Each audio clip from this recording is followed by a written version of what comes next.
Yeah, we got on. We're on. Right. With Joe Rogan now, like, you know what I mean? And you're live, like, you know? And then talk about energy bars and stuff. Welcome back to our podcast for Earth Horizon. This is our second for Subculture Diaries. Thanks for response from the last one. We had a great time with Paul Eaton, Phil Thornton, and Johnny Owen, myself and Al. And tonight we're going to cover some shared passions of many working class subcultures with our brands of social commentary, the creative sides that followed, and stories of days of yore. So joining me, Tony Rivers, is my co-host with the most, podcast and street legend, Mr. Al Worth. Good evening, Coronation Street legend, more like Tone, I think. How are you doing, boys? Okay. How's it going, Al? All right? It was a Coronation. Oh, good, Al. It was a Nice to see you all. Coronation Street just on now. Ken and Deidre, 83. Oh, when he strangles there. Is that the one? When she got playing away? Anyway. Go on, Al. Yeah, it was Yeah, going on. Anyway, our first guest tonight. Well, first one is a Welsh house music icon, DJ, an all-round cool cat. Decades in the game and still doing his thing even through the months of unplanned curfew. With his guest DJing for numerous online lockdown events. We'll cover all that now, but in the meantime, welcome Mr. Gareth Hopkins, the legend of the stoop. Hello there. Hi, Gareth. How are we doing, gents? Our next guest is a Welsh author. His books including Trainers, which was one of the first in the UK to delve into the popular obsession, and in recent times, a book on vintage classic football shirts, The Connoisseur's Guide and The Lover's Guide to Football Shirts. Lately, he's become a creative designer for several designer brands, a curator of football shirt exhibitions, and is also about to embark on his own label of trainers and tees. Welcome, Mr. Neal Hurd. Hi, guys. Thanks for having me on. Nice to see you all, boys. Welcome, Neal.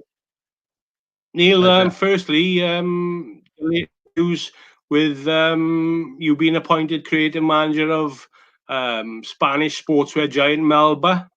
Yeah. Congratulations from all of us. Thank you very much. How did this come about then? How did it come about?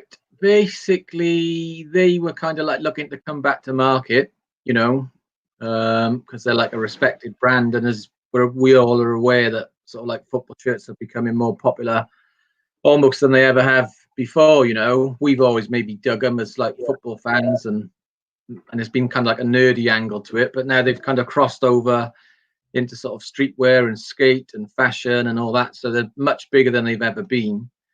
And basically somebody who was looking for a brand, they own another brand which I can't really talk too much about, but they've got the rights to Maybar and they wanted to bring them back, and luckily I came up on the radar because I talk enough rubbish and make enough noise that they approached me. But I'd been approached before by some other brands, to be honest with you, and I'd said no. So when I met these guys, they were so sort of impressive, and they got money behind them. They do this other brand, you know, for lots of pro teams, so, you know, a big brand. And, you know, it just seemed like a really good fit. I really wanted to do it, and it looks like they let me do what I want to do, you know? So, yeah, I'm really pleased. What's been the position with them so far then? Obviously, when we were kids, we knew that they were obviously kit manufacturers of Barcelona, and obviously they've gone off the radar. Have they still been kind of doing like lower league stuff in Spain, or have they just completely got away from doing replica kits and now they're hoping to come back in? What's the story there? To be honest with you, Al, I think after Barca ended, Barca won the European Cup, their first European Cup in '92, wearing Maybar, but that was the last year of a 10-year stint that Maybar had with them. And then one of the big boys came in, you know, and took over Barca's sort of thing. But they were also doing Atletico Madrid, Real Betis, and people like that. There wasn't a Catalan connection with Barcelona or anything like that. Oh yeah. I was where it was going to come from was, you know, where we saw them, because no one, you know, you're not going to see Real Madrid or someone wearing them. And I always thought there must have been some sort of Catalan connection. They were a local sort of brand, because we didn't know it in the UK, obviously, at the time. I'm sure I've seen Toshak in that logo once or twice in the 80s. Like, you know, Arena. Was it Real Sociedad or, you know, I'm not sure. I'm trying to think. I don't think they had Sociedad. But yeah, it's a good point. Maybe they're from Barcelona. You know, they started out in swimwear, and somehow, obviously, the world was so different back then, wasn't it? You didn't have to be such a big giant as you do now to get a brand, a team like Real Madrid or Barcelona. And so they managed to get their hometown team. But they did do, like I said, they did other teams in Spain. They weren't just like stuck Catalonia or, they went right. They did Atletico Madrid, for instance, which couldn't be more opposite in a way, could it? So, yeah, for them after that happened in the 90s, they basically disappeared and came back doing like swimwear and trainers, but kind of like in a really European style, So they've been away from football almost since that time. When obviously when Barcelona won in '92, that was their first European Cup. That's probably a Maybar. That's one of their most iconic shirts. Yeah, the yellow Barcelona shirt with Koeman's free kick. Yeah, that's right. Yeah, it's I saw a report yesterday. I don't know if you guys saw it, but there was a report in Money Week about how football shirts have exploded in price, amongst other things. And they'd done a survey on it, saying if you'd invested money and bought a shirt when it came out at the time, how much it'd be worth now and how much money you'd made. You know what I mean? Which I didn't get into it for that reason whatsoever. It just happens to have gone that way. But the number one shirt which has gone up in value since it was released, if you had it now, is that shirt.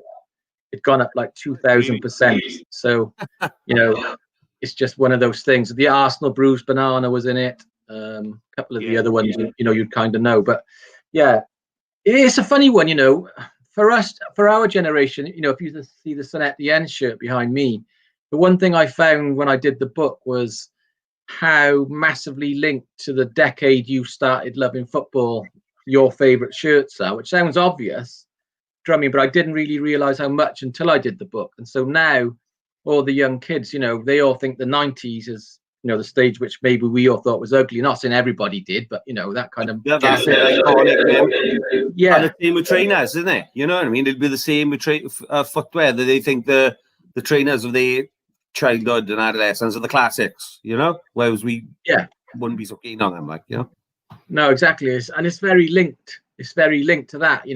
I do try and keep I like jerseys again now, the recent stuff like Inter shirt, Roma shirt last year, Chelsea shirt. I think it's back good again. And I love the 60s and I love the 70s. My least favorite is probably the 90s, to be honest, which is the shirts which all those guys love. Yeah. It doesn't seem that long ago anyway. Yeah, I think, as you mentioned before, Neil, I think that the turn of the 90s when there was some bizarre designs, it was all linked to a certain house music period where designers were experimenting, shall we say. And if you remember, and I'm sure Neil can remember this, 89, 90, especially around the World Cup, the old school look, it came back with full force, and a lot of the dance clubs who were moving a little bit on from rave, wearing rare Italian football tops with white Levi's, the sort of Balearic look, especially around, I think, Justin Robertson's night in Manchester and stuff like that. It was quite a look with a bit of a mod haircut, brushed forward, farm haircut, we used to call it. You know what I mean? That was definitely a look with Italian football tops. Yeah, I mean, for St. George period. Yeah, definitely. I think that's for me, as we all know, like being brought up in the terraces before that, you didn't wear your own team shirt, did you? You'd only wear it if you were playing five-a-side or wherever. Yeah. And then, funny enough, the exact sort of time you're on about, I've got a face next to me there, actually, from 1990, when Duffer were selling the Brazilian shirts. Right, yeah. I've got one. I've still got it. Yeah. That one. Yeah, exactly. Flamengo. And what was the Mars sponsored by Napoli? Was it? Napoli, yeah. Yeah, that one. But that's what I mean. So all of a sudden, it was quite cool, wasn't it? To wear a shirt, but only if it was this foreign exotic shirt. Yeah. It's by a team. Yeah. That was the only time, wasn't it? For me, it kind of like disappeared then again, and then came back again now. They've never been particularly cool, have they? We all dug them, but you didn't wear them in that way. There's only a few periods where you could wear them to a club or something like that. On that certain type. Yeah, it's definitely true. You know, And I remember in the mid 90s or towards the late 90s, the Chicago house, the underground house, which wasn't very black at all. It was white kids all sucking nitrous balloons and stuff like that. But they were wearing the big parallels that we wore 89, 90 and English football tops. Like, you know, I seen a picture of them. I think one of them had Oxford United top. I don't know where he got anywhere, you know what I mean? He's in some warehouse in Chicago. And I was like, it was a sort of take on the baggy Manchester look, but it was 9 years later and it was in America, like, you know? That's good. We went up in New York in '97. I think it was a Sound Factory. Was that the one in Chelsea, Gar? Yeah, you went. No, in the Meatpacking District. You went to the Sound Factory, yeah. Yeah, we went to the Sound Factory. Yeah, and there was people there wearing Sheffield Wednesday shirts, Arsenal, and I was going on to a few of them and saying, "Oh, you're English, you know, trying to make a conversation." They didn't have a clue what I was about. They didn't have a clue what they were doing. It was a fad at the time, like. Yeah. Anyway, Neal, you I was going to bring up. You went to the Italian 90, didn't you? So obviously you've seen that was the cusp then of what we're talking about just then, yeah. With the trendy shirts. Yeah. So, like I said, it was an odd thing. I didn't sort of think about it too much at the time. You know, we were both postmen, me and my best mate, who went to Italian 90, and I suppose like you boys, I'm sure we'd all the same. You know, we'd always dreamt of going to a World Cup, and for whatever happened that year, I suppose it was in Italy. It was near enough. We were the right age. I think I was 20 that year, or 21, one of the two, whatever. And we just sort of like, right, let's do it. We didn't have any money, and we actually went on the sick with the post office. So we were still. You get a stage 1 or a stage 2 after that, like, you know. I'm doing life at Royal Mail. I'm doing life without parole at Royal Mail. I'm on the Green Mile now. I am 28 years in, like, you know. So never. Yeah. Well, I came back from Italia 90 and I never went back there. So it was kind of like a moment. Do you know what I mean? So you couldn't go back after that. Yeah. So we got there and we didn't have any money. We know that we had brilliant adventures. We fell in with these Scottish boys who'd literally taken over a hotel in Turin. We literally were walking around Turin all night looking for a room, and there was no room. And we went in this one hotel, and on the main desk as you came in was, you know, like that yellow flag they had with their royal family on it. You know, yellow flag with the red lion was draped over the table as you came in, and there were these Scottish boys all there, and we were like, what's going on? Do you know what I mean? And we had a Welsh flag with us, and we got the flag out, and they were like, come in, boys, pick a room. And they'd literally taken over the hotel. They just, I don't know, they've done it, literally did. So we all stayed in this hotel, like everywhere. It was packed full of Scots and us too. Yeah. And then it got raided by the police, and we had to go and get out only because they'd literally taken the hotel over. So it was like that. It was, you know, I just look back on it as such a golden time. It was the iconic World Cup where a lot of things collided: fashion, music.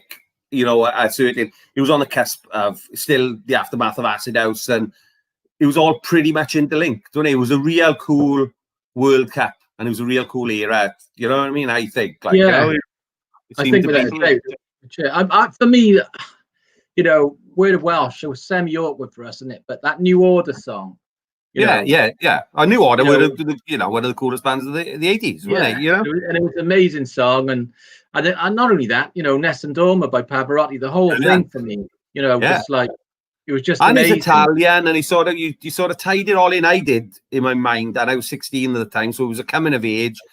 The soundtrack to it was bands from Manchester, like New Order, and it was a summer. I was getting my leg over quite regular, so I've got nothing but good memories of it. Like, you know, it was a brilliant era. Yeah. I think you know, it's unique that it touched so many of us, didn't it? You know, it was a massive touching stone for so many of us, I think, and that's what's really special about that World Cup. There was a piece in the Guardian that everyone was going out. Sorry, that all the English fans were flying out of Gatwick Airport, and I remember that summer. It was the summer before I started in Sheffield Polytechnic, and I was actually cleaning toilets in Gatwick Airport. So whilst you were going, that's a true story. Whilst you were going, because I'm posh, remember Gareth Hopkins, I'm really posh. And yeah, I ended up cleaning toilets in Gatwick Airport. Like, I remember saying to these guys, they were all flying over, but also loads of people, of course, they were all going across in the blue third kit, one of the England kit. And I remember they were flying off to wherever, Mallorca, Magaluf, call it what you will, you know. And they were all wearing this English top. And I remember the airport just absolutely full. And I coming out that toilet first shift. And you were cleaning up their cider farts from the toilet. Well, do you know what? I lasted one single shift. I went down there for South Wales. Someone had said to me, go up to Gatwick Airport, you're going to earn a fortune up there cleaning aircraft. The money's phenomenal. Go up there. So I signed up for an agency, and I waited for this minibus to pick me up. I thought, I'm going to earn a fortune this summer. It's going to be brilliant. And they dropped me off at Gatwick Airport, and they said, that's where you're cleaning today. And it was a toilet. True story. And you don't want to come home. Whilst you went to Turin, I didn't. There you are, Tom. Now you were thinking going to make that World Cup one day, and we're still waiting. Yeah, we are still waiting. We've done our bits and bobs. You know what? You know, it's my World Cup, like. Yeah, exactly. And I think for us lot, it was amazing.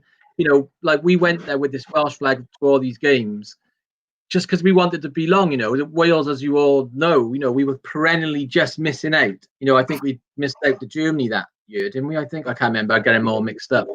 But, it was always this sort of hard luck story that we were never, ever going to join the party, Yeah. And so with the Euros, I actually missed the Euros because my father-in-law died. We had tickets and we were on the way to go to the Euros, and I had to come back. I got called back from going over on the ferry. So I missed the whole of the Welsh Euros, which is probably my worst. I booked time off, and I went to the first games. I thought, well, they're not going to get any further. You know what I mean? At least they'll go to one of them. And it was fantastic. You know what I mean? Yeah.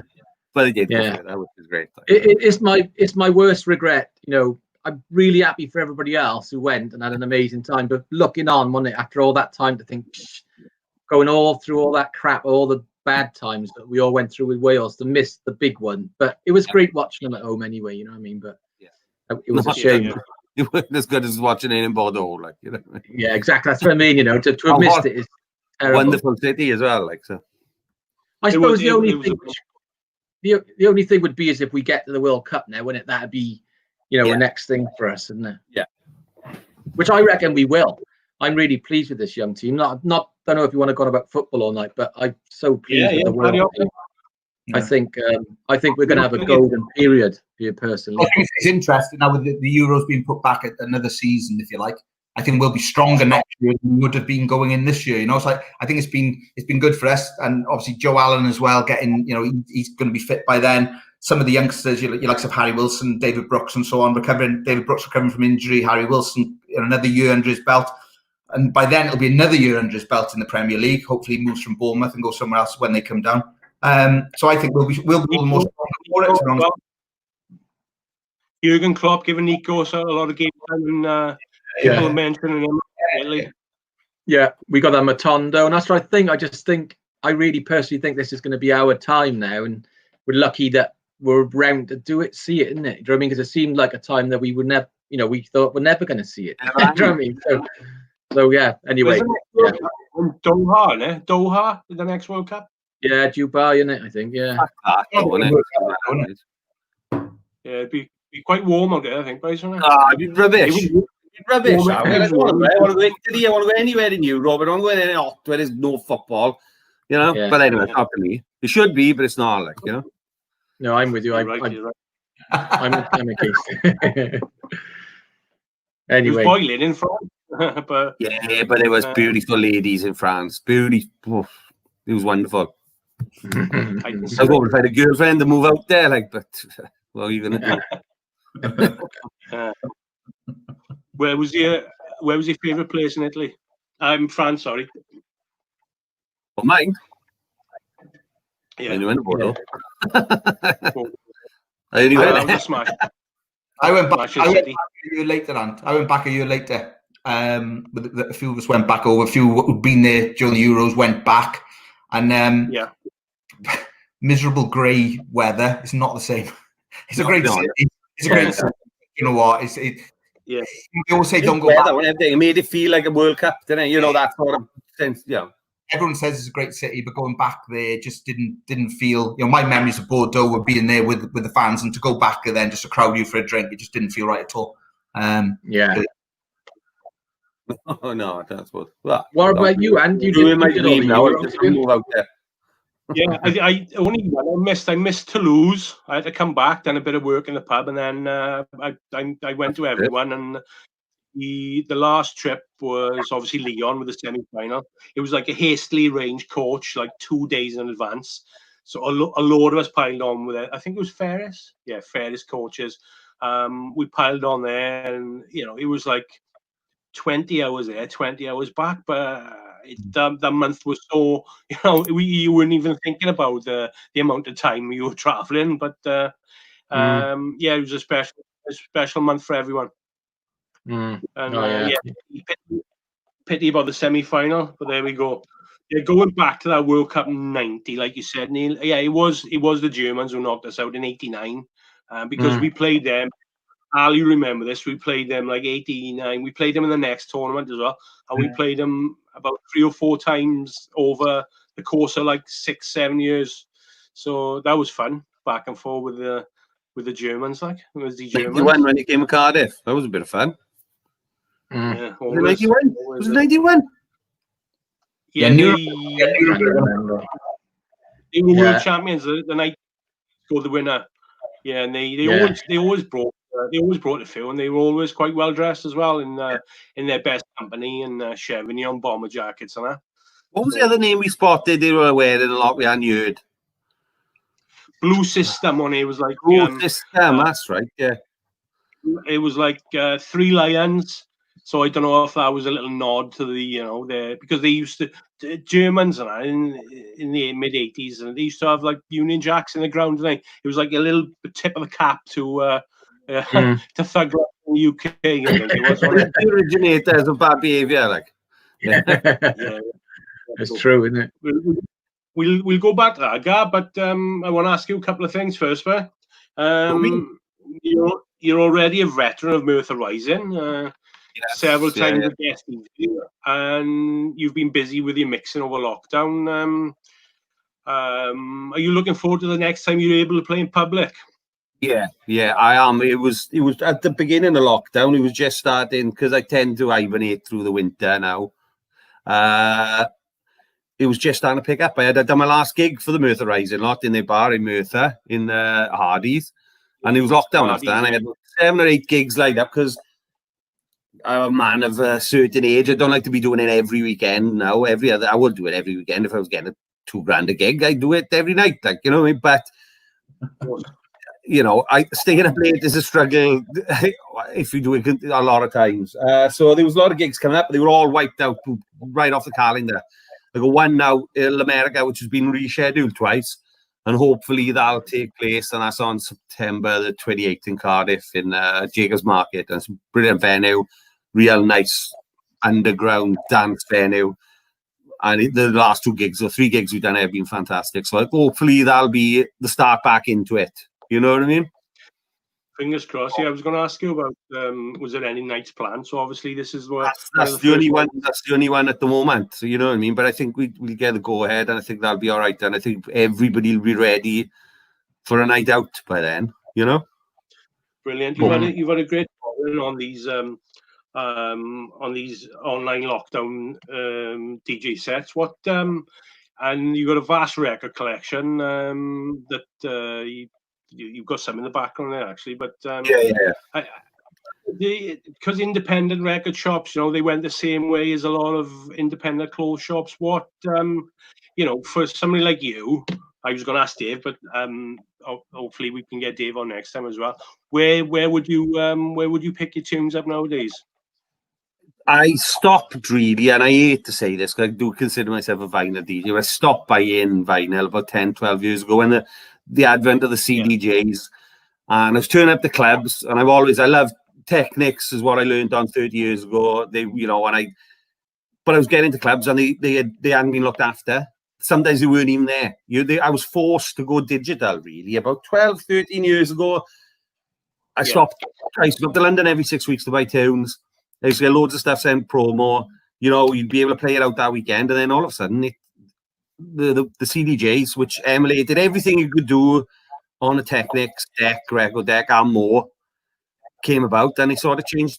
You know, you were getting gigs booked, and there was no chance for you to play records. I would love to be able to say every gig, look, can I play records? And I'd still be buying records now. I'd still would have been supporting, you know, Catapult Records in Cardiff, which shut several years ago, and a couple of record shows I've opened since. But it just become untenable financially, really, because the imports I was buying for a 12-inch was 10, 11 quid. It was a travel to London every 6 weeks, spend a couple of £100, and now I can go on here tonight and buy for 99 pence. I used to burn on the CD, and now we just have to turn up with a stick, which I hate. I like to turn up with a record bag with just a stick in, or now I just put a change of pants or something in it just in case, like, you know what I mean? So it's all changed, and it's made it. That was when it changed, was it? That millennium. These things there changed the game completely. Changed the game completely, and basically made it harder for the independent record shop. Lazier DJs could get into it. It is slightly easier with them; they're more accurate, you know. And he made it. You could, if you got a bit of cess, you could, all my records, 7,500 of them, whatever, that I've spent the last 35, 40 years collecting. You could get 80% of them if you could, you know, if you look on, know where the right places to look at, you get 80% of them free, probably, or rips from places, or if you're not bothered about the quality, you can rip them off YouTube. It sounds like someone farting into a tin cup, like, you know what I mean, which I wouldn't personally ever do, but you can do it, and I know some of them do it. You know what I mean? So, you know, the sound quality is appalling. You know, you're cutting corners, like, you know. Well, I know you've got a vast find. When where were your favourite record stores? When you know, when it was prominent? Well, locally, Whoosh, which was Craig Bartlett's shop, where I went on to, you know, Craig and Dave, Craig's shop where Dave worked there. Catapult Records in Cardiff was always pretty good. I always liked the trawl through second-hand record shops as well. It was 1015 Music Exchange on the Gloucester Road in Bristol, which was great. Bang Bang Records in Bristol. Every little town had a small record shop. You could go in, they'd have a little bit of a house section, a little bit of a hip-hop section. Everywhere I went, when in my 20s, we would say, girlfriend, go away for the weekend and buy a record. You know, I'd go in there and have a look. Even, you know, there was a small record shop in Merthyr I used to buy some house music from. And then, like I said, we used to in Ponty. You are, yeah. What a lovely guy, like, you know what I mean? And I bought the record and I played it the other week off. I had it off Leighton from Rainbow Records in Ponty. You know, he has to drop flyers off to him, and he was just a lovely bloke. How he kept the business going for so long, I don't know, but he was a lovely chap. He passed away a couple of years ago. But he'd go in here, he'd just take all his flyers off him, and he survived through selling tickets for raves at the end. He used to make all his money, and he, you know, he'd sell them for everything, for all the big events, and he'd make £1 on each one, and he kept the shop going for 10, 15 years, like, you know. I bet, you know, the new people to the game, they understand anything like that now, will they? You know, they don't. They miss, right? They miss, and the snobbery you feel going as a young, not knowing a DJ or a record buyer going into the record shop, but they mug you off, like, you know what I mean? They don't treat you very well. You know, it's exactly like the high fidelity, the program. You know, they test you, like, you know, do you know your stuff? But it's a rite of passage, and you know, when you work your way into it, you know, and you start getting the key records. You know, it's the old digital thing democratized DJ culture, but it killed it for me. And I like DJ culture. I liked going to record shops. I didn't like being mugged off, like, you know what I mean? But you like coming home with a record and say, this is great, like, you know what I mean? I like going, spending a Saturday morning going through musty old records in a basement, you know? And I could still do that, but I couldn't play them out, like, you know? Yeah. We've spoken about this before, but go on. Go on. Well, I was thinking, do you equate it, Gaz, to like with the football shirts next to me now, right? Do you think this sort of analogy works for me, lots of these are really, really rare, right? And now they've started to reissue them. Yeah. And say like the Wales '84 shirt, or even the Wales Admiral shirt, right? And you knew you had to really search for that shirt. I mean, literally spend years and years searching for those shirts. And now, they either make them and they don't even have the Adidas trefoil on them, which is makes me want to puke. But even if they did, they redo and it's the same with the trainers for me. As soon as these shirts are reissued now and anybody can get them, I don't want to know. Well, I remember reading that about you, about trainers, funny enough. I knew you were one of the first trainer hunters, really. And then when it started reissuing, I'm like, oh, well, this is not for me anymore. I think it's in your book, in the trainer's book, you said about that. And it was, I remember reading it somewhere, But I think that's the thing, I don't mean it as a snob. It's just that for me, you take the magic out of it. Do you know what I mean? If it's not, if you can't find, like you're saying, like the records are just there and you just go and pick them up. And then somebody can go get a little book and there'll be like a list of the 20 records to get if you're going to be a house DJ and they get them. It's like, that's not what it's all about, is it? And the excitement, say you finding that in an old sports shop down in Carmarthen or something, it's the same. I remember my girlfriend being really pissed off because I was trawling through his records in Spitalfields Market on a Tuesday morning. We were up in London. And I found 3 of the key records that I've always wanted. Because I was like, oh, no. She was like, in my ear, come on, let's go. I was like, oh, no, I felt I had to keep looking. And I found 3 records that I've been searching 20 years for. And they were £3 each. And that excitement is, nothing beats that excitement. Do you know what I mean? It's to find something like that because you've trawled through enough records. And you don't have to do that now. You can just get it. And then it, like I said, democratized it, but it took a little bit away from it as well. Yeah, I think less is more with like nearly everything in life. And for me, like I said, we all saw it happen to trainers. Now we've all seen it happen to music.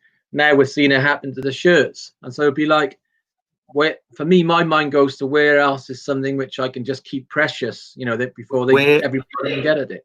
Whatever you hold dear, the trouble is, whatever we hold dear from our teens it's happening too. It's happening with old BMXs. It's happening with skateboarding. It's happening with, everything. The trouble is, you've got people who like us who maybe are of a similar ilk. They're in or they realise that this is that middle-aged kids or middle-aged blokes are into buying what they loved when they were teenagers, and you can make money of it. You know what I mean? You can make money out of it, and it don't matter if you're doing it right or wrong because they don't really care.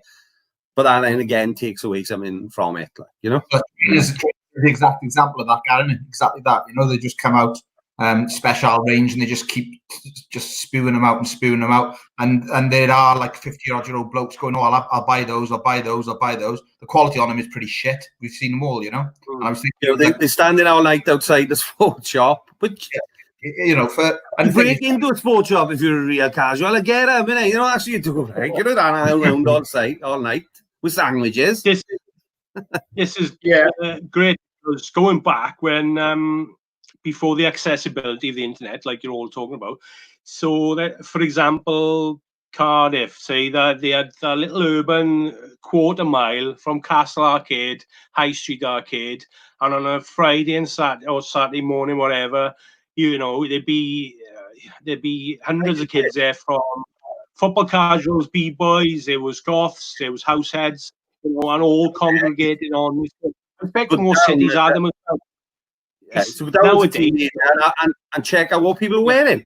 You don't have to check out what people are wearing because everybody's wearing similar stuff, and a fashion will go global now because of the internet. But then, I remember seeing boys wearing Burlington Argyles with baggy jeans tucked into them, hip-hop kids, I was like, oh, that's a bit. That's why I come home that day, didn't it? I had a couple of people question me about it, but then it was a thing, you know what I mean? It's you used to look at different styles. One at the time. Al, you remember this well. There was a shop every other store then, Castle Arcade, High Street Arcade, where we would all congregate, and it was we don't know, lucky we were really. We had the last of it, didn't we? I was trying to remember, and Gareth might know this better, remember better than me. There was a shop that opened down there, okay, and they used the feeler badge on their sort of promotion. Unity. Yeah, you go. Yeah. And they had a small unit down there, and I can remember going in there, and there was like a bloke in there. I think Jason King knows him, stayed in touch with him. I think. Yeah, I met him. I've met him since. Yeah, Sasha, my ex, knew him, yeah. Right. I can remember going in there. So I must have been 85, 86, let's say I was 16. I remember going in there and it was like a real life Mancunian accent in the middle of Cardiff. And I was like, shit, this is incredible. And the first time I'd ever seen dead stock Adidas trainers. First time I'd ever seen him. I went in. It was a little bit like Rockola. He had a couple of hip-hop sort of style jumpers, nothing much in there. And he had a pair of pink Puma States with fat laces, 1990. And I'd be like, I got them. We didn't get them with fat laces. I had the pair of. We were talking then. I can remember he had the old, like we were talking about the old, like the old Duffer tops and that sort of stuff. And I can remember I had never seen anything really like that. And I can remember he went to live in New York after that. He went to live in New York, and he was DJing out there, not house music, but all sorts of like post-punk and stuff like that, pretty cool stuff. And I talked to him. He's back in Cardiff, and my ex introduced me to him. And I said, well, why have you left New York? You know what I mean? So that seemed to me the ideal place to live. He said, because of smoking ban. I can't smoke inside anymore, like, so I come back over here. And I was just really left New York, you know what I mean, to come back. Right? He was like the biggest Mancunian, wasn't he? He was like he was Gallagher, Liam Gallagher. Do you know what I mean? I can remember. Was either that shop or Rockola that they had an original pair of Run DMC Superstars in the window. But 89, 90 was there. Yeah, 90 was. Now, you know, now they're ridiculous. What they're going for now. You know, where we go back now to the internet culture of Rockola. He was switched on. Dave from Rockola sadly passed away, but he was really switched on, and we were like only 15, 16-year-old kids going there, and he did have the dance music sort of clothes and culture, but where it was a combination of dance, acid house, everything. All the flyers were in there for party. We were picking them up. I was 14, 15. We weren't allowed to go anyway. You know, I thought, well, man, can you take me to a rave in Cardiff and pick me up at 4 o'clock in the morning? It was never going to happen, like, you know. But he had all, you know, he was really, really switched on guy, the gear he had in there, like.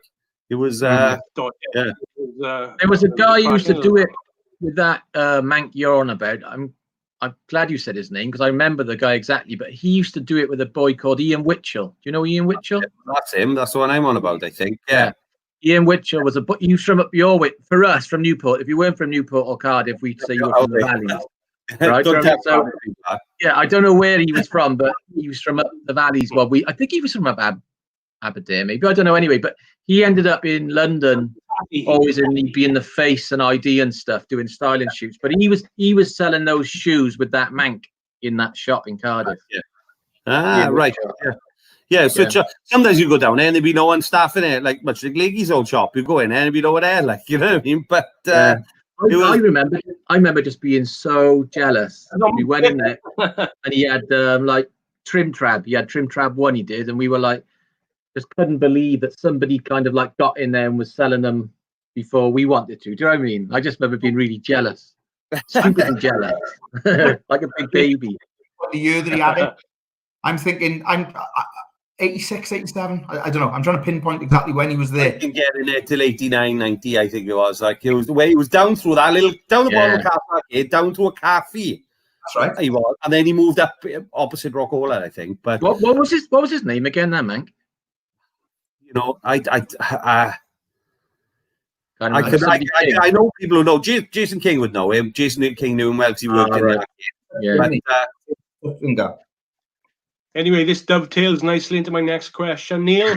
The trainer, your original trainer's book. What year did that come out with? 2003. 2003. You were one of the first, really. Wanted to tap into that what we know now as a bit of a collector's obsession. Like, I know people who actually don't like the term collector, do they? But you were one of the first, and obviously before, like what we spoke about then, before the culture of queuing overnight. And you coming in from an original 80s trainer fan angle, like, I thought, like, you know, from a street like trainers.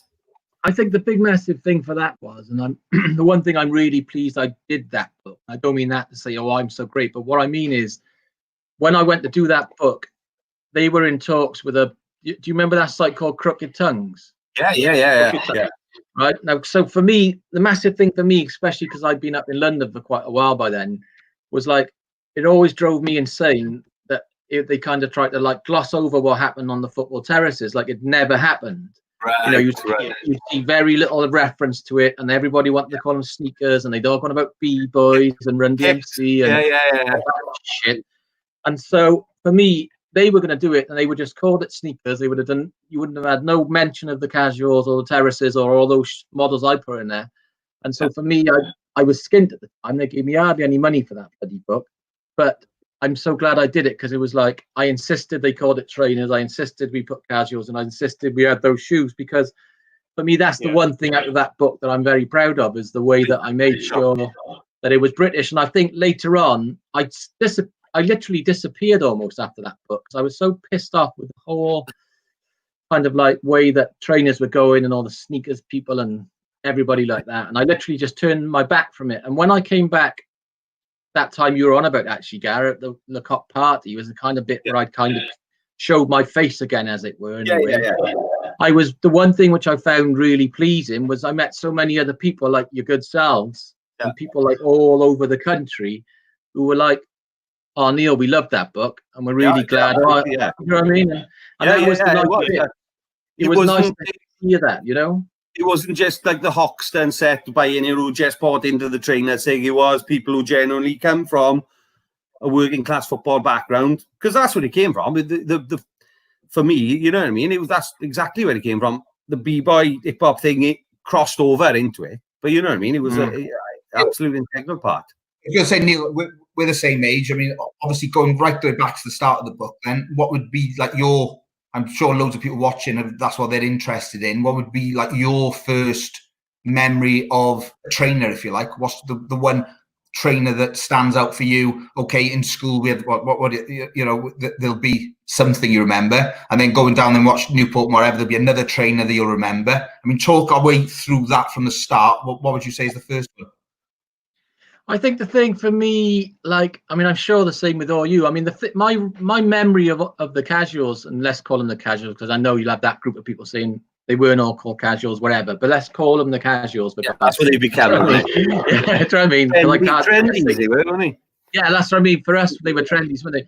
I remember going into school, like everybody been wearing like kind of drain pipes, white socks, like black shoes with a little tassel on them, whatever. Do you know what I mean? And then one day, this boy called David Redmond in the school I went to, called Dufferin in Newport, came into school, and he had like a golfing umbrella, pair of trainers. I can't remember exactly what the model were.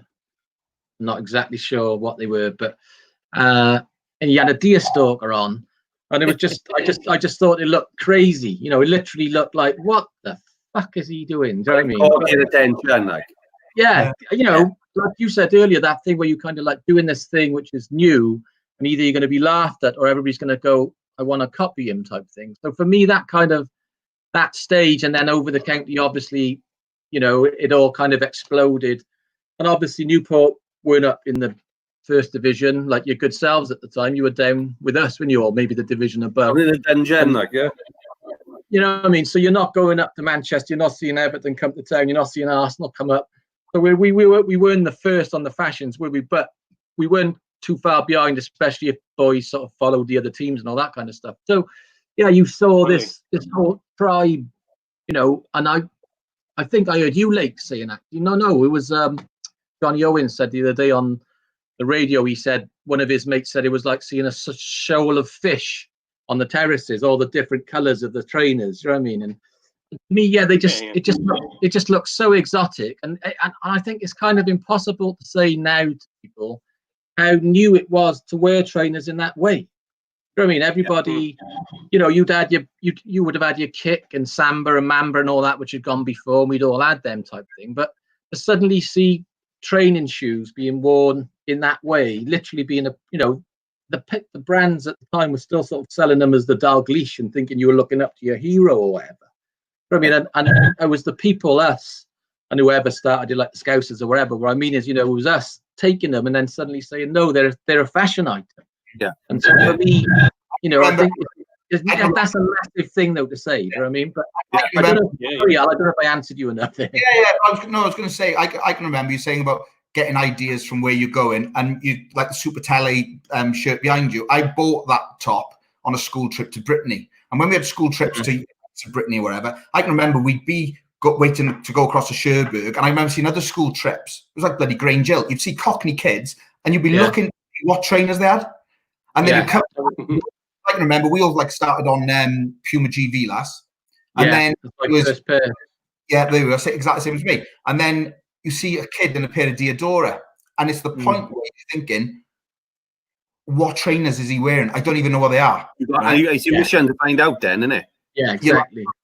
And it was exactly the same then. We had a similar conversation a couple of weeks ago with them. I can remember going down to watch the City, and I can remember all the older kids wearing woolen jumpers with this brown eagle on. Didn't know what the brown eagle was. And I can remember, what's that brown eagle? What's that brown eagle? And I was on a mission to find what is that brown eagle? So the trainers thing then, it was very much that old one-upmanship. It was like, well, I'm not going to wear GB Last anymore. I found this new pair. They're called Diodora. And everyone was like, whoa, where are those from? And I can remember there was a order shop in Hagley in the West Midlands.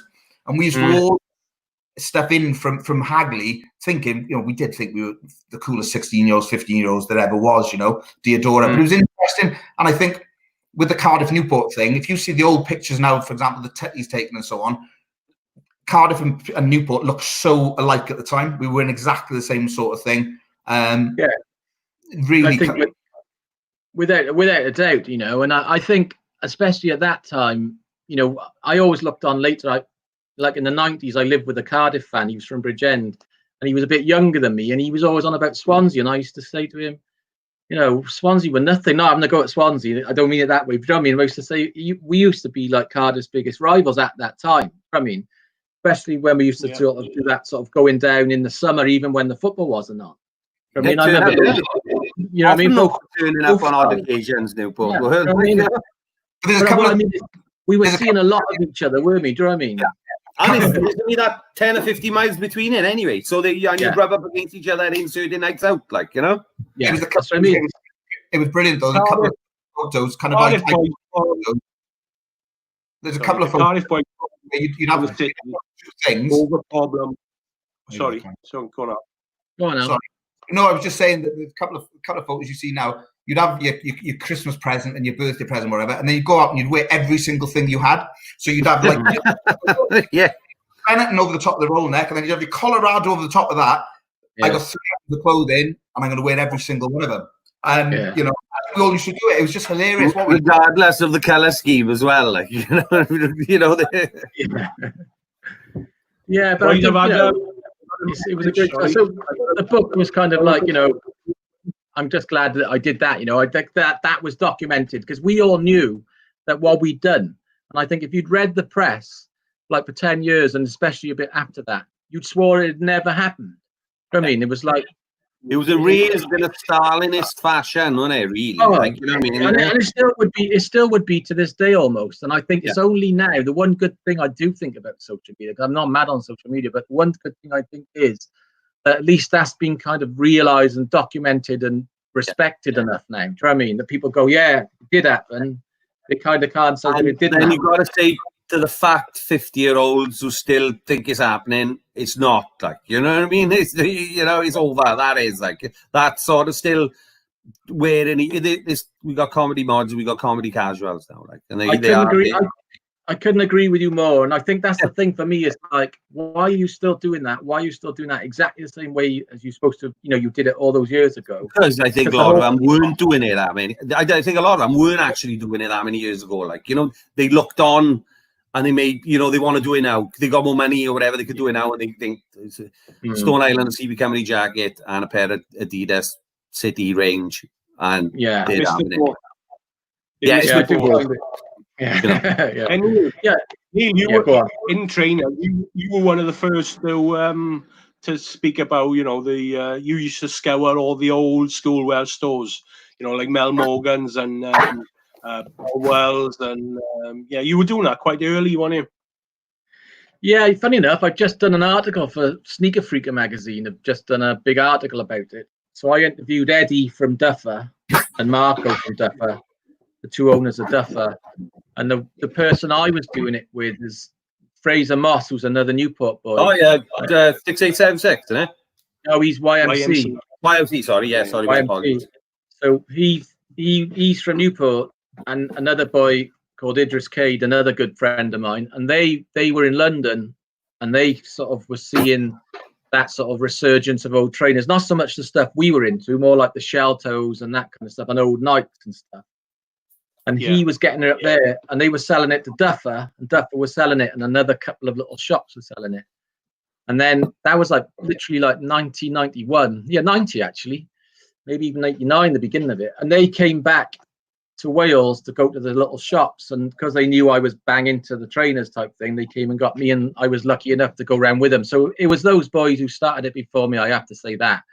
And then I was lucky enough to go with them. But the big difference, I think, for them boys, and it's hard to say now, because lots of us, I think, kind of dabbled at it, you know, like that Mank we were on about earlier, and Ian Witchell, they were getting them, and some other people might have got the odd pair, but Fraser and Idris and the Duffer boys were literally doing it professionally, you know. So they go to shops, you go out all day and just travel the valleys all over South Wales, you know, everywhere, and you just empty every shop you could come to and just get as much as you could, you know. So it's never to be repeated. It was like a lot of places were religiously. Probably then the internet came on, and it was even more accessible then for people to. I got a good story actually about a good friend of mine, Simon Quinn, who did exactly around the same time, about 1990. He found an old sports. He's from Blackwood, where he found an old sports shop, come across a load of Puma suedes or Puma skates. And he went back to his father. He said he was only on about 20 quid a week, quite yes. He said, Dad, look, I got a business opportunity here. Can you lend me under 50 quid? I'm going to buy these trainers. We're going to take them up to London. We're going to sell them. So he took him and his mate took him up to London, and they went to Duffer. They're all like ex-mods and acid jazz sort of people. And the bloke said, oh yeah, we'll have them off. I'll tell you what, boys, pick anything you want from a shop and pick an outfit, like, you know what I mean? So they're like, oh, great, they got themselves decked out, and they were on the way home and they're training. They fighting me. He went, yeah, fuck, I owe my old man 150 quid. I've got nothing for the trainers. Like, you know, he'd realise, he'd give the trainers away for an outfit and hold his old man the money. Like. Around that time, there was an old family shoe shop in Queen Street in Cardiff called A.G. Meek, I think it was. And I don't know how they got them, but they had a big shipment in of Puma Clydes. And they went really quickly, and like you could find these little nuggets, couldn't you, at the time, and get lucky. There was old sports shop in Aberdeen, and every January they have a sale. They pull out all their old stock to sell. This was coming up towards 89, 90. There was a pair of Nike Jammer High baseball boots, you know, quite plain. We didn't like them at the time. We was wearing Troop, you know, and Travel Fox and anything like that. And I thought, oh, you know what? I'd seen them in every January for about 5 years. Like, and I thought, I'm going to get them. They were $9.99. I'm going to buy them. I'll wear them. I went in and someone had bought them the day before. They'd been there every January for 5 years. Like, you know what I mean? Yeah. Neal, you funny enough, we talk about trainers though. Your new brand Double N. It's the launch. Obviously, this lockdown has unfortunately put your launch back, hasn't it? But it's a nice looking shoe, and I see you and big shout and Nelly as well. You and Nelly have gone with the anti-sus type of thing, where, you know, the big brands and the big logos that we've experienced in the last probably 10 years now. You've try and go the opposite way with these, yeah.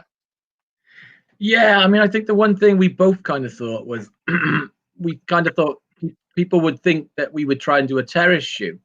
So I mean, I think because of both kind of where we were, our backgrounds in a way, and we thought, well, we wanted to wear more that, well, we'd wear like us four. Do you know what I mean? Yeah. So more, you know, just a more of a classic shoe. Just think is nice. So we kind of made a conscious decision not to, you know, go away that people maybe thought we would do. And yeah, I mean, I'm really happy with the branding. We're both really happy with it. It's just that COVID did kick it in the nuts. But we've got two shops have taken it on: a shop in New York and a shop in Britain. We can't say yet a big shop. And then we're meeting somebody on the 21st in London. We got an appointment, and hopefully that'll be it then. Once we've got that, that'll be the start of it. But, you know. I really like it as well. It's really nice. It's a really nice idea. Look, I like the look of everything I've seen so far. Like, so. Yeah, no, thank you. The brown suede ones look boss, don't they? Yeah. Yeah, no, we're really happy with it. It's one of those things, isn't it? You know, we just both kind of been talking about it for a while. He had the factories, and we'd been talking about it, and so we just went for it. But I'm happy with the branding. You know, we're both happy with it, and I think also, you know, as we were saying earlier, you know, you say that lot who are wearing Dublins and Jamaica or whatever the hell type thing. It's like, look, get out of that stuff and wear something else. Come over, because it did. Used to be every season, used to move on until the early 90s, dual football thing. Until Stone Island came along, it stagnated. I know people who were in Stone Island in the mid-80s a bit, but when that came really big, it used to be a different brand. Would be, you know, I remember things like Taverniti becoming popular, and before that Chippy and before that Armani would be the big names of that season or there. But when Stone Island came along, it sort of bumped. That's the uniform. That's the mod park out of it all. You know what I mean? Not taking anything away from it, but it gave it a uniform, gave it an identity. It had a badge on its arm, and people knew what you were into, and it sort of stagnated it for me, like, you know. Yeah, I know exactly what you're saying. I mean, I personally think I was semi-lucky. Number one, I like to try and move things on anyway, but when the county went bust, it kind of corresponded with rave coming in anyway. So, you know, as you guys know, you know, we moved a bit away, moved more into rave. I wasn't personally a raver. I'm too much of a lady boy who likes to go to bed too early. But, no offense to ladybirds, you know. But I think you know, it was a chance. It was we could move away from it a bit, you know. And I took my opportunity not to dress like that very early on. Well, I renounced the football thing because I know Anthony would have a torrid time if he ever went to Swansea. And at the time, 1990, 91, there was a better club culture in Swansea. You know what I mean? For a local boy, they had Martha's, they had the big raves, which were Passion and then Pulse and then Passion. It was better slightly. We used to go to some smaller events, and then Cardiff came online. But at the time, I remember thinking, well, you know, I don't want to hustle when I go to Martha's, you know what I mean, to TikTok or to Strictly Groovy, which came on later. So, and I think then, often quoted, Anthony referred to me as a disco puff, like, you know what I mean? And I thought, yeah, you know, I mean, that's the way I'm going, like, you know. And he did. I often bring that up. Before, in the early days, I was going to Swansea Martha's on a Monday night. They had like a hip house night. And, you know, I was like, it was just before, you know, the football thing really kicked in, and you know, I knew who they all were, but they didn't really know me. But then you were 16. You were 16. Yeah, a few things happened then over the course of time, and it wasn't safe to go down there. And I do miss. I did miss when everyone was going like the escape club in Swansea, and none of me or none of the football lot could have gone because of previous whatever had gone before. Yeah, like, you didn't miss. Yeah, Martha's was the one, and Pulse and Club Passion. You did come to Club Passion once, didn't you? I did, and like, but the early days, I was going to bring this up as well. Like, I think 1989-90 when Dave started in Dark Arch, and we then got, I think we were only 16, 17. We went to Subways in Cardiff on a Friday night. It was like we went to Subways in Cardiff. That was my first. I was into dance. We were buying it, but I hadn't really gone to any sort of rave club. So 16, 15, 16, and I went dressed like a football casual. I had Timberland moccasins on, pair of C17 jeans on, an Armani Rolex, and a suede coat, a suede bomber jacket. I felt like I was in a fucking Conservative party. You know what I mean? It was all, you know, I did. I felt like a young Conservative. I thought, this isn't happening again. As I was going out, I was like, these are going. I'm getting a pink chippy jumper next time. Like, you know what I mean? I did. I felt really out of place. John Richmond then, one and Junior Gaultier. Oh, he was chippy and Chevignon and all that sort of baggy Pananaro sort of look. And then by 92, he was dressing not unlike Right Said Fred, really. Like, you know, he was moleskin trousers and skin tight destroy tops, like, you know. Hi, Al, you were up in Sheffield at the time, yeah?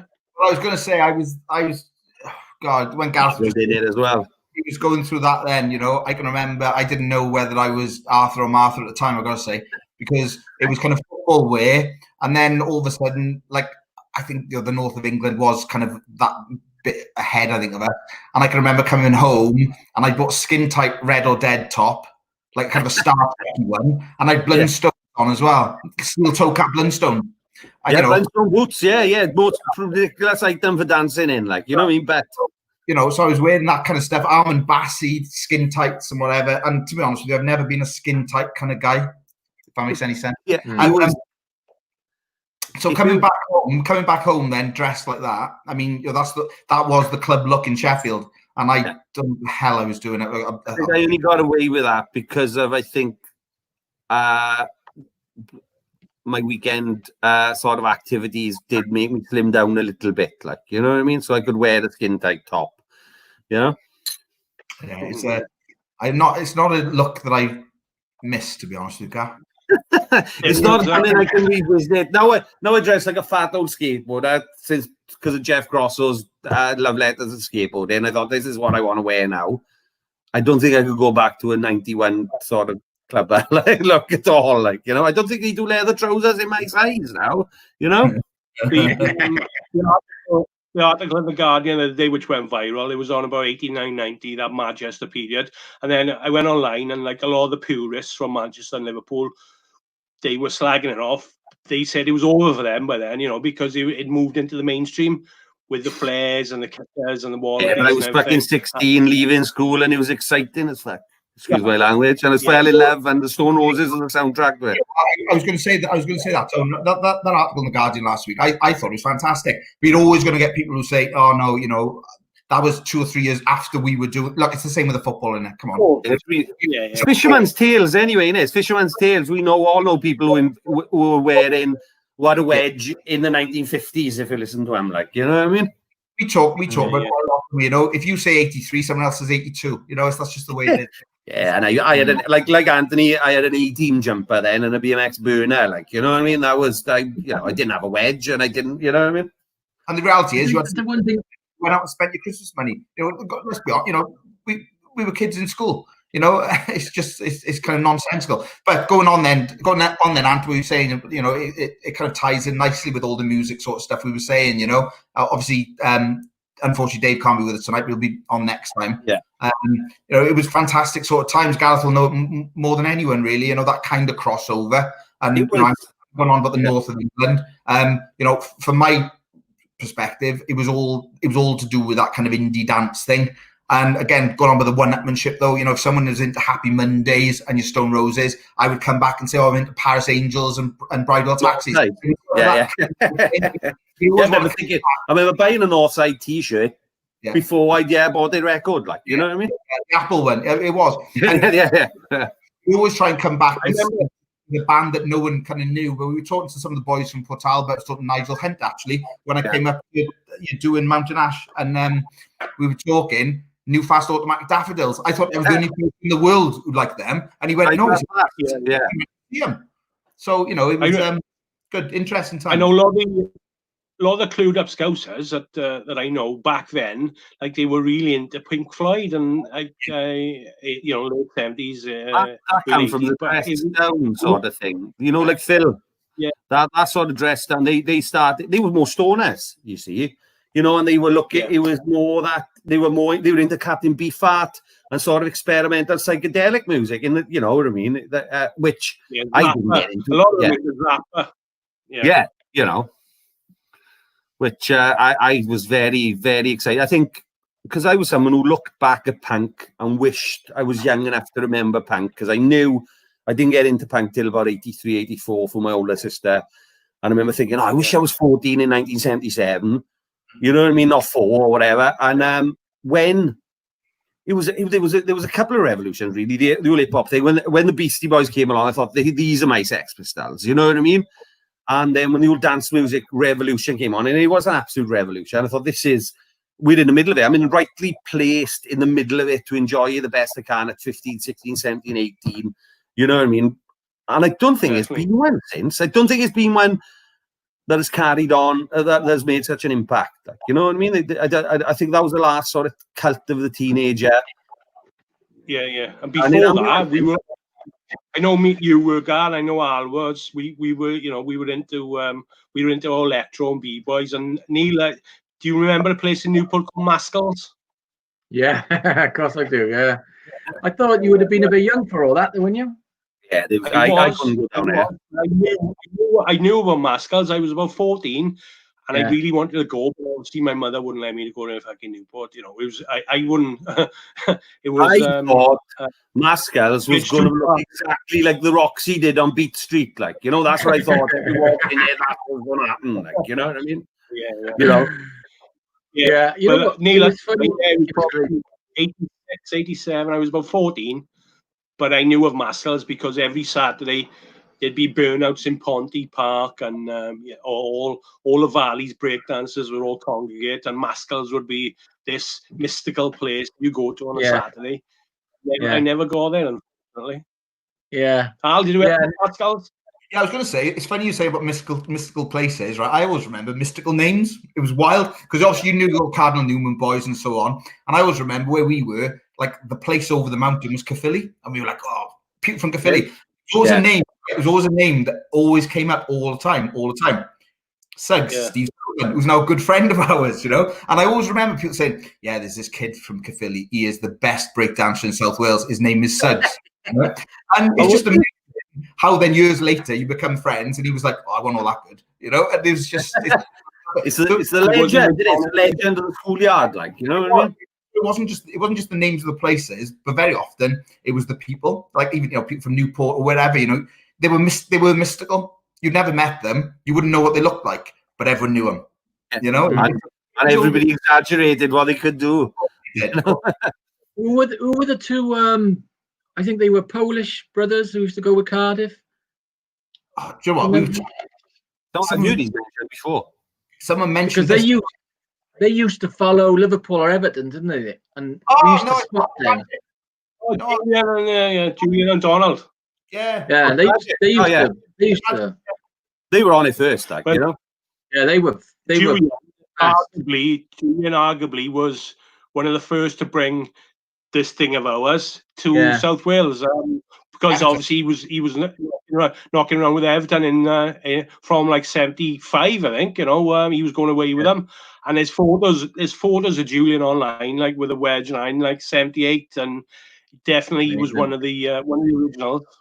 Yeah, well, that's the thing. I remembered them. I didn't know where they were from, but like you said, they were from the Rhondda, were they? Yeah, they're from the Rhondda, and there was a little crew of them, all their friends, were really into it early on, and before anybody set onto it, really. Like, you know what I mean? It was they were a bit too ahead of it for anybody to work out. They just, they were like boys with weird haircuts, like, you know what I mean, or something like that.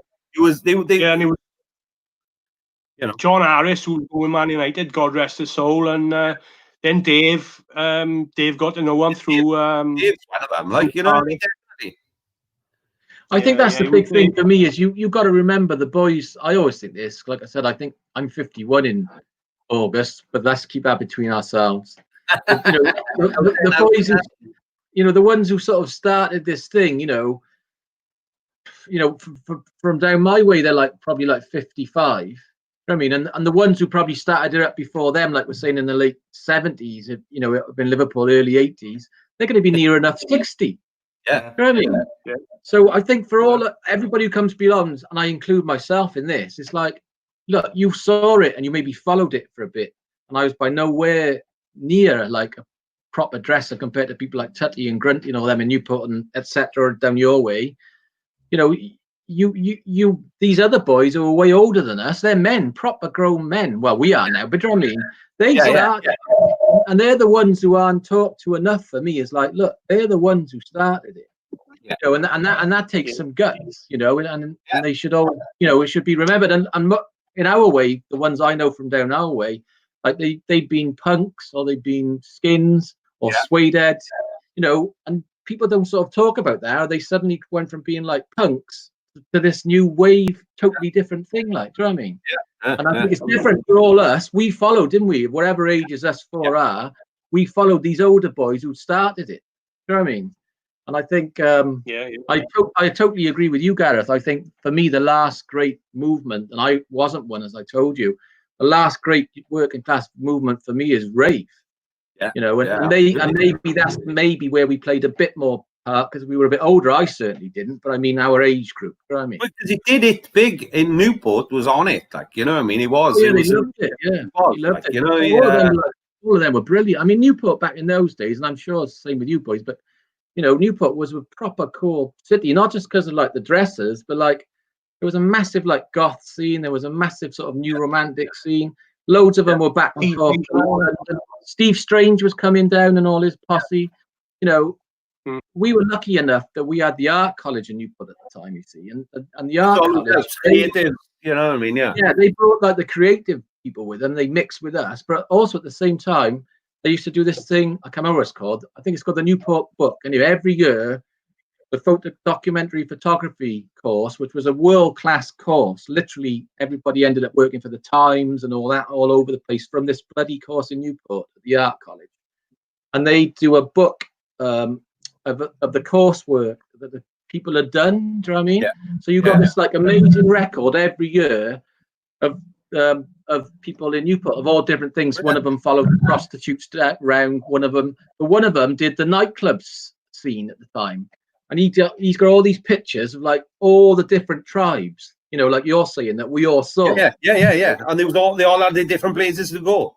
Yeah, and it was just brilliant. It was absolutely brimming with it. And when you look at those photographs, like if it may not be the thing you would do, but you look at it and go, you know, it was so creative, so brilliant, and all normal people, you know, hairdressers, shelf stackers, road sweepers, and people who lived for the weekend, or people who wanted to make a point, make a statement, say this is what I'm into, this is what I'm about.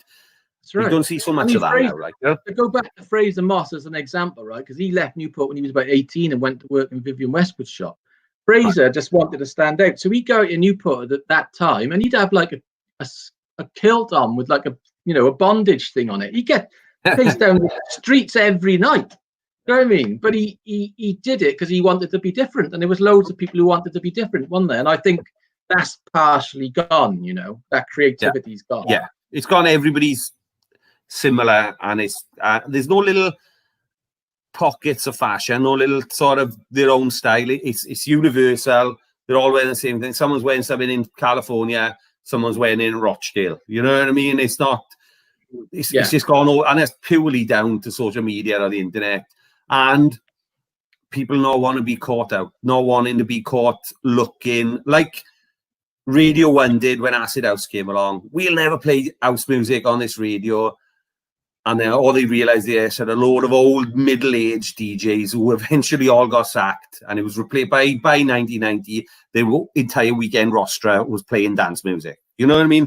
The change had to happen. And no one now wants to be left looking like those dinosaurs. You know what I mean? So no scene is left to gestate on its own. No one, someone's doing something trendy in Leeds, they're on it. The magazines or the social media are on it. Don't give it a chance to build. Don't give it a chance to develop. They want to break it. This is what people are doing. This is a new, you know what I mean? And it's a shame, really, that it goes overground too quickly before it gets a chance to build any sort of scene.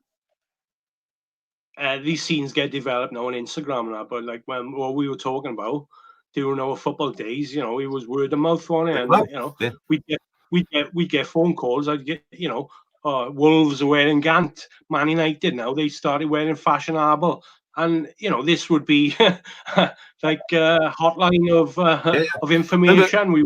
You saying to me they wear it all wearing white Reeboks again. We was a mad rush in the sports shop to try and find what's the white Reeboks? Which ones? These ones, like, you know what I mean? But it was white Reeboks had come back for some reason, like one season, you know? Yeah, the company started wearing white Reeboks. I think it was this anti-Adidas thing, you know, and they all started wearing Reebok 6 and 8.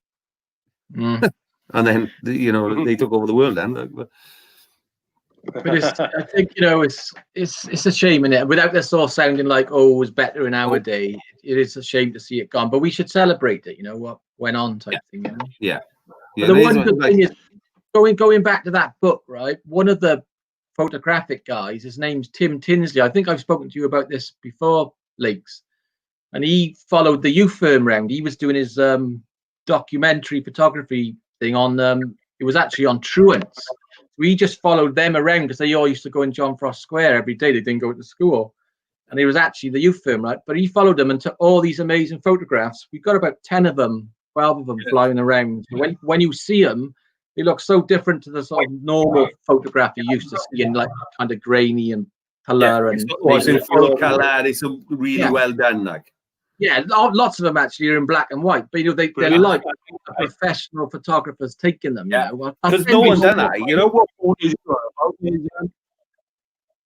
There's a photo of Prickett outside the job at a Newport with the docks on, and I've seen that one. I've seen that. Yeah, that's from that era. Yeah, that's brilliant. Honestly, I'll show you them. There's about 4 or 5 of them. They do direct. We were going to do an exhibition on it. We went to the Newport Glenaravan Riverfront Centre, me, Tutty, and Flid and Lee Williams, but we couldn't find him. We can't find this Tim Tinsley. We thought with the modern day we'd be able to get hold of him, get hold of it, but he's disappeared from the face of the earth. But what I'm saying is, it's lucky because, as you just said, I think, Gaz, hardly anybody took those sort of photographs of it. You know what I mean? I mean, anywhere. Yeah. And so you didn't take a camera out of the off, only now and again. You take a camera. Yeah, there's hardly any of the rave scene, like, you know.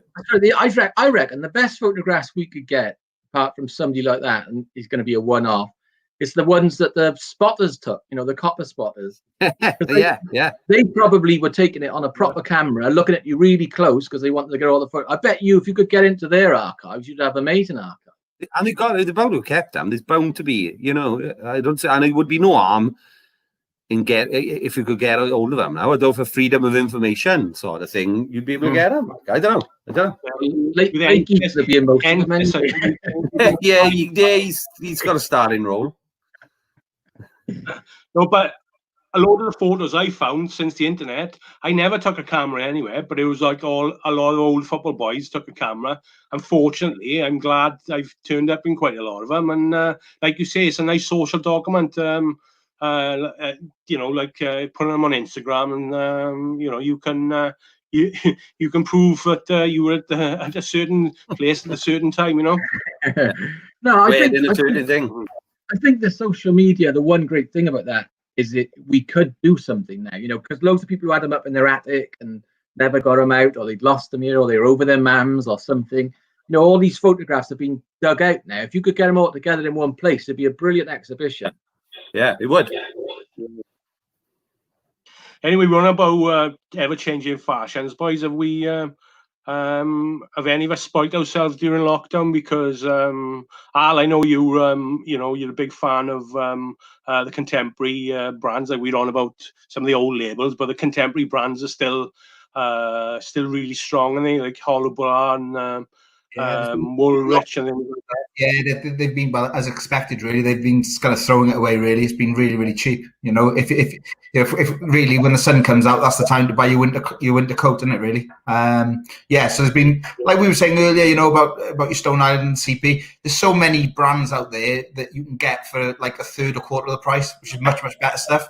You know, kids are still spending 400 quid on a Stone Island coat where they can go and get one for 100, which is far better. And their mates wouldn't have it. But I think if you speak to them, they're like kind of, oh no, all my mates are wearing this, so I'm going to buy the same one. It's kids who are not football are wearing Stone Island now. It's kids who want to portray wealth. That's what I found weird about it. It's kids who are just purely there to say this is an expensive item of clothing. They're not into. It's not connected to any music or any movement or any subculture. It's purely to show a show of wealth. And I was like, that's rubbish. Like, you should have nicked it anyway. Like, you know what I mean? So, yeah. No, I agree. I think it's I take a lot stuff out there at the moment, and I think the kids open their eyes a little bit. You know, we're willing to just footballers. That's what it is. Professional. The last 15 years, like, probably the last 15, 20 years, the collaboration game has really been huge, haven't it? And I know, Neal, you've done a few collaborations, haven't you, with over the years? Yeah, I got loads coming out. I got to say, I'm party to all that. We're going to do loads with me, but got a lot to announce over the next few months. Cool. But we're trying to sort of collaborate not just with like people you'd expect us to collaborate with. So we got quite a lot coming out. That's good. And I've got some other stuff bubbling away as well like that. So yeah, I think it's good, isn't it? It's good, isn't it? You say the sort of the clothing that they're going to be bringing out? Is it all going to be the kind of the replica stuff, or is it more the sort of, I say casual, but more sort of sportswear, or aren't you allowed to say? No, I would like to say what I insisted on was like I didn't want to just go back and do the archive and remake it. Here's that old Barcelona shirt from '92. They do that, and good on them. I think there's always going to be like a place for that. Somebody wants to go back and get that specific shirt. But for me, there's like a little window in football teamwear and sportswear where you could like, there's a gap in the market for me where if you did cool stuff, so stuff you could get in the club shop was really nice. You know what I mean? And then if you can get the team wearing the same thing, so sort of do team wear where when the team get off the bus, or if they're playing or they're being coached or whatever, practicing, the gear they got on looks really good itself as well. And that's what we're trying to do. So we're doing a fashion range, for want of a better word, but at the same time, that fashion range will cross over that we want the professional teams to actually wear it as well. I mean, so you'll see the players wearing it, and then it'll be kind of like available to everybody else, maybe in a little bit different colors and stuff, but the two will cross over, So that's where we're kind of aiming at. But they're looking to come out. They're looking to come out of Spain, obviously into the UK as well. Yeah, maybe I shouldn't say too much, but we've got a bit of an issue with the UK. The one country we may not be able to come out in is the UK. But I know, but you know what? Kind of as we started on at the beginning, I'm not so bothered because I like the exoticness of the foreign teams. Do you know what I mean? So yeah. We're put it this way. On Monday, I'm speaking to an Argentinian team, one of the big five. They call them the big five in Argentina. So we're hoping to try and get one of them. We spoke to a big German club. We've spoken to a Serie A club, one of the like big six, say. So it's for me being like you boys, like being football mad. I'm like, I don't often get excited by the clothing stuff I do, to be honest with you. I don't too much really, but this is really exciting me, because it's kind of like almost my dream gig. Yeah. I'm choosing which teams we should approach, and then when we approach the teams, I'm going to have a say in what kit they wear, kit design. It's like the whole top to bottom. It's almost like being a kid in a sweet shop. I pinch myself really. Brilliant. Yeah. Oh yeah. It's really good. That's what I mean. So it's a great opportunity. Superb. Merthyr Rising will be announcing their festival date soon. So Touchwood, they plan to do like I can't really say what they plan to do at the moment. But Nearly slipped up then. Nearly slipped up then, but hopefully, they'll be. It'd be nice to do something like a shirt exhibit or something like when we saw you down the museum. Yeah, definitely. Yeah, just give me the details and we'll try and do it. I mean, that stuff's just getting bigger and bigger now, isn't it? And not that I'm comparing myself to Andy Weatherall. It's nice that I'd be able to create a dance tent as well, like just putting that out there, like what I mean. But well, we were talking about Alex anyway, which would connect everything together, like with Edgar. That'd be great. That'd be great to coincide. Alex, my friend, he works for XL Recordings. He's a designer, designed the Prodigy's album covers and Basement Jacks and the Streets and stuff like that. So he's doing an exhibition in there, and I think if you in the Red House would tie in perfect. Like it would be a really good thing to do, like So I'm looking forward to working alongside Merthyr Rising again. So Neal, that we spoke about earlier, but the poster behind you, I think is a lot of people's favourite shirt, the Super Tele Saint Etienne. Was that 81, 82? Yeah, I think that one is. Yeah, 81. I mean, if you say Saint Etienne, most people think of that one when Liverpool played Saint Etienne in '77, I think it was 78. Yeah. Which is the big plain green one. I'm just trying to look for that one with Dominique Rocheteau. Yeah. So that's the one. If you speak to the Scousers, they all go crazy over that one because if you speak to most of them, they sort of talk about these 3 mythical games in their whole history, and imagine their mythical games in their history. That game with that side is one of those games. And so, as we were sort of saying earlier, that was one of the first times that people started to wear shirts, you know, even which was on their club. Like St Etienne's jersey became really popular in Liverpool after that. But I love that shirt. But for me, I just love that one. It's just an aesthetic thing. I just, Neal, I just love the design of it. Yeah, I've got a story I mentioned earlier about the school trip to Brittany, and I actually bought that shirt. And as it was getting worn, I handed it down to the little kid who lived 2 doors along from me, and he became Lantry under 14's goalkeeper.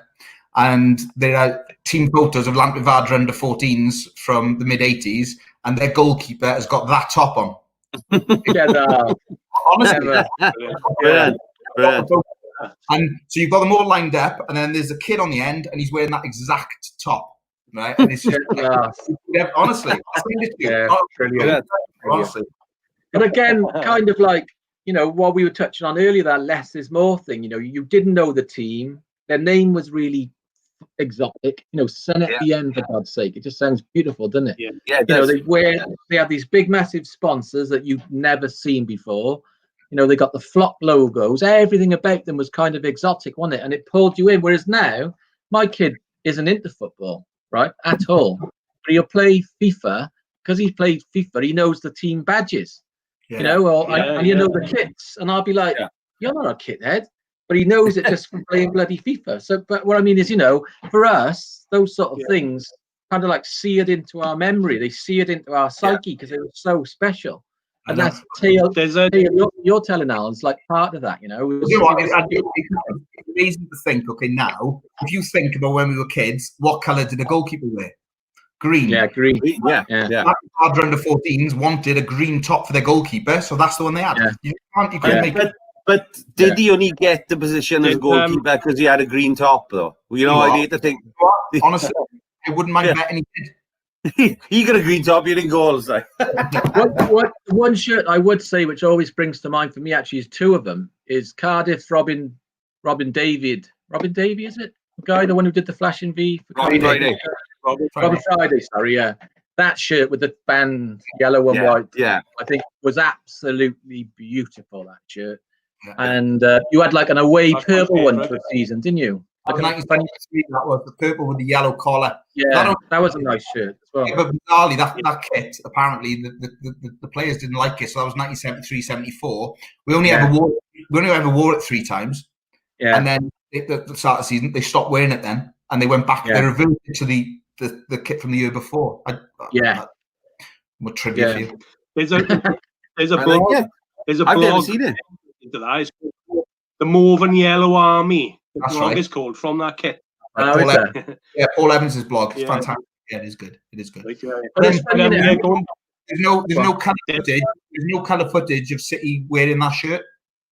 Okay, so there's one team photo that was taken under the ground, and then there's black and white pictures. I think we wore it down at Portsmouth, wore it up at Carlisle, and there's one at the time. And then the next time, we went to QPR and we had to change, and we wore red tops. And the yellow shorts from that kit were wore with red tops. It looked horrendous. But it never to be seen the light of day. But someone has said that kit got handed down to a local sports club, and he said in the mid-70s, he said they used to wear it because the club didn't want it. But there we are. I'm surprised they haven't referenced it since. I thought they'd do it like an away or something like that. You know what I mean? I thought they would have referenced it. They've been slaves, haven't they, to the templates? Someone has said, they keep saying, well, let's bring back the yellow and white stripe. Well, for Wealdstone Town last year, Macron are the only ones really who will do a bespoke kit, aren't they? And Macron did a blue with the yellow and white stripe, exactly like the City's kit. They did it for Wealdstone Town last year or the year before. And people say, oh, well, why don't they do it? Well, if City have signed up with one of the big manufacturers, they haven't got a choice of what they're going to wear, have they? It's just like, well, you're going to wear that, and that's your lot, you know? Yeah, no, it's true. Going back, there's a documentary on at the moment. I don't know if you've been following the European Cup winners. Last night was Clough, 79-80. But the kits and suits when they play Dynamo Berlin, and they're playing Cologne. You see the Russian side of them, man. just all plain tracksuits with just 3 stripes on. And then at the time, it was obviously quite iconic. Yeah, absolutely. Yeah. Well, I noticed with the Forest kit though, they were there with the 3 stripes. First one I think I'd seen. But if you noticed, I know Newport were first when they Neal, but that's another story. But what I noticed was there was no shirt advertising, so they were playing. It was the first thing I noticed the other night. I thought, yeah, we're just used to it, aren't they? Yeah, it's Neal amazing. Sorry, go on, from that cusp of 79-80, the shirts went from cotton to like a polyester sheen, didn't they? Because obviously Forest won the European Cup in 79. This sheen style shirt had never been seen before, had it? No, it hadn't. I mean, there was a big, massive change. But I think a big thing about that as well, which is interesting, is that Umbro were the distributors for Adidas in Britain. You probably know that, but they used to sort of tie up together. So Umbro would sort of offer Adidas's boots, and then Adidas would offer Umbro football shirts. They had like a tie up together. And so in the late 70s, when Horst Dassler had more of a say in Adidas, not his dad, it was the son, he wanted to get him more involved with football. And so Umbro, to help out Adidas, gave him Ipswich Town, Nottingham Forest, and QPR, I think. And the year later, Forest won the European Cup. And then Ipswich had that amazing run in the other cup, didn't they? And it was only because Umbro gave them the contracts to those two flipping those two clubs. Yeah, I'll just give them a foot in the door and boom, and that was it. And with a bit of fortune as well. It's an amazing story. That's like the contract away, isn't it? Yeah, no, it's the amazing. The original guy. And it wasn't long after that Umbro left. They realised when they say like the tiger's tails wagging the tiger, if you know what I mean. Yeah. They realised that even though they were actually just distributors for Adidas, that Adidas had become bigger than them and they were being shafted. And so they dropped and they split up after that from that time. But he did the same to Le Coq Sportif. Adidas did exactly the same to Le Coq Sportif. Not that I hate Adidas. You know, I love Adidas. No. But the aggressive, bigger. Yeah, the one who was at it was Horst Dassler, Addy's son. Right. I mean, I have been trying to write a book on it for a while. Right. That'd be interesting. Yeah, it's brilliant. I've called it Searching for Horst, because when you go back in time and do all those stories, you realise you always come back to the same name. It's Horst bloody Dassler. And he kind of invented that whole, you know, how the World Cup became branded with just like eight sponsors and all that kind of stuff. Horst Dassler set up that whole thing. He dragged it into modern times, like he dragged it. He invented it. You know, he was at the root of all that stuff, all the sort of bentness and UEFA and all that. Now it all goes back to Horst Dassler, and his son-in-law was Haviland, or the one before the Olympics. So he had the Olympics and he had Europe, you know, world football. It's an amazing story. Yeah, it is. There's a story to be written there, like. Yeah, no, it's brilliant. You've seen it. There's a great. Go on. Yeah. Sorry. No, on that note, football. We've done trainers. We've done football shirts. We've done house music. It's been great. We've gone an hour and a half, and I'm sure we could go another hour and a half. So, can you come on again then? I hope you get a new computer by then, no? Or you stop broadcasting from underwater. I will be fixed by then. But boys, thanks very much. We'll keep in touch. We'll have a couple more Merthyr Rising podcasts before Merthyr Rising go live and hopefully in May. So we'll keep in touch. Good luck with everything, boys, and thanks very much for interest in brilliant chat. Thanks, cheers, guys. Thanks for having me on, boys. Thanks very much. Take care. Thanks a lot. Cheers, Cheers, boys. Cheers, Anne. Cheers, Lee.